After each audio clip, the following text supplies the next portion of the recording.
pense que c'était vraiment de mettre le tempo. C'est ce qu'on a demandé aux gars, d'aller très fort dès le début, de presser. On ne voulait pas être passif. De toute façon, il y a rien de passif dans notre jeu, enfin dans notre identité.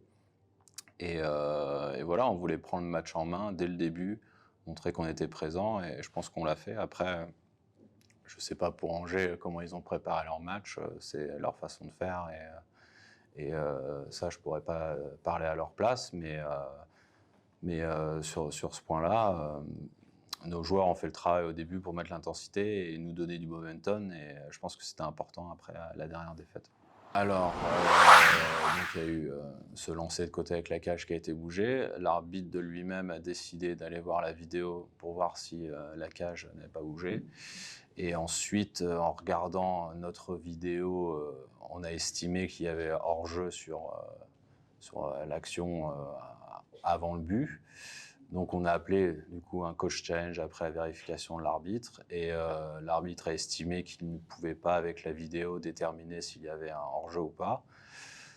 Malheureusement, on a les mêmes images qu'eux, et pour nous ça semblait assez clair, donc un peu de déception, mais après c'est comme ça, il faut respecter la décision de l'arbitre, et voilà. Il ne nous a pas donné les 2 minutes parce qu'il n'était pas en capacité d'utiliser la vidéo pour voir, donc ça a annulé le 2 minutes.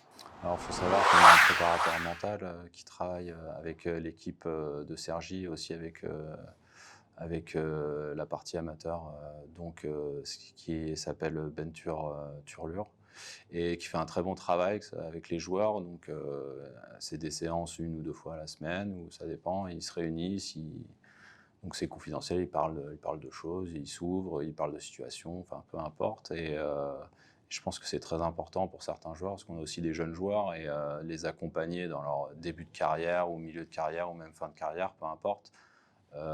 C'est un aspect qui prend de plus en plus de place dans le sport professionnel.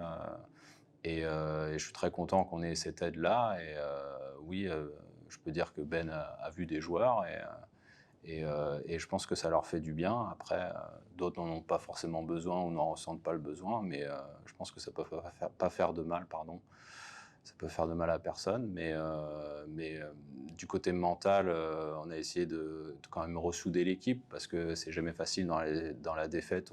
On peut avoir tendance à pointer du doigt certains joueurs, ou être frustré. Donc on essaye de mettre en avant le positif, de s'encourager, d'être tous ensemble, d'être une équipe. Donc ce soir, je pense que ça a été le cas, et j'espère que ça va continuer comme ça.